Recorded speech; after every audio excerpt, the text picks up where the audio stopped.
Na realidade, ela não é uma agenda do PMDB. Esse é resultado, inclusive, de uma conversa que nós tivemos aqui enquanto senadores. Obviamente que o desfecho pode ter sido feito até pela bancada do PMDB, ou pelo menos por 4 membros da bancada do PMDB na presidência do Senado, numa segunda-feira, onde efetivamente os outros senadores não estavam. Mas nós fizemos na terça-feira próximo passado uma reunião com o ministro Levi, inclusive na casa, na residência oficial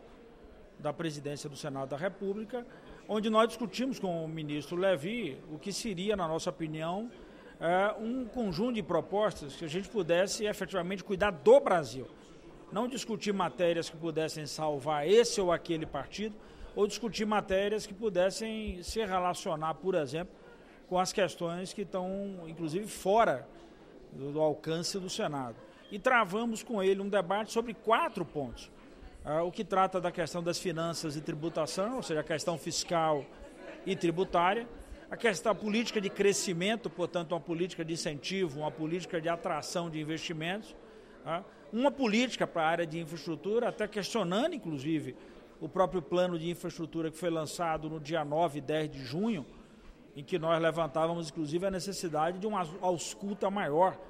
de uma leitura muito mais próxima e casada com os outros componentes, para, por exemplo, saber qual era a prioridade em cada estado. E outra coisa, por exemplo, se era prioritário uma política de investimento em infraestrutura, por exemplo, na questão dessa transatlântica, ou nessa transoceânica, melhor dizendo, que é a expectativa de uma linha de ferro que ligue o Porto do Açu, no Rio de Janeiro, até um porto no Peru. Então, portanto, quando a gente tem tantas carências, tantas obras ferroviárias aqui paradas em nosso país. E o 4º ponto era exatamente de caráter social. Portanto, desses 4 temas eixos, o ministro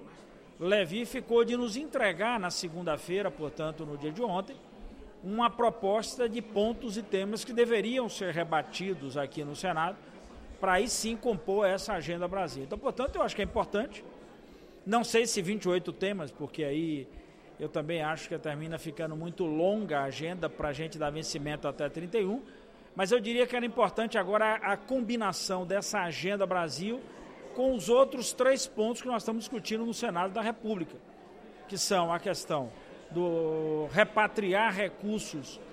ou melhor, atrair para cá recursos a partir de uma série de recursos que foram colocados no exterior sem a devida comunicação à Receita, para com esses recursos a gente inclusive montar os 2 fundos, portanto votando a segunda matéria, que é exatamente a questão da MP que trata da criação dos 2 fundos. E aí o terceiro tema é a questão da unificação das alíquotas, que na nossa opinião ela está amarrada em 2 projetos. Uma resolução que estabelece exatamente as condições e critérios para a unificação das alíquotas e aí também a votação de uma emenda constitucional que, de certa forma, agora já com essa unificação das alíquotas, essa emenda possa constitucionalizar os fundos, garantindo uma autonomia aos estados na busca desses recursos, ou melhor, garantindo que os repasses sejam automáticos aos estados de 2 maneiras, tanto para o Fundo de Compensação de Perdas,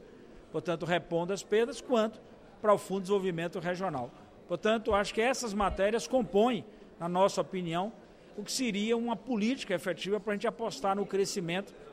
e aí colocar o Brasil numa rota de saída dessa dificuldade que se encontra, mas principalmente associando essa pauta ao que acontece em municípios e em estados. Nós não vamos salvar a União achando que é possível continuar uma política de sufoco, de estrangulamento, por que passam municípios e estados no Brasil.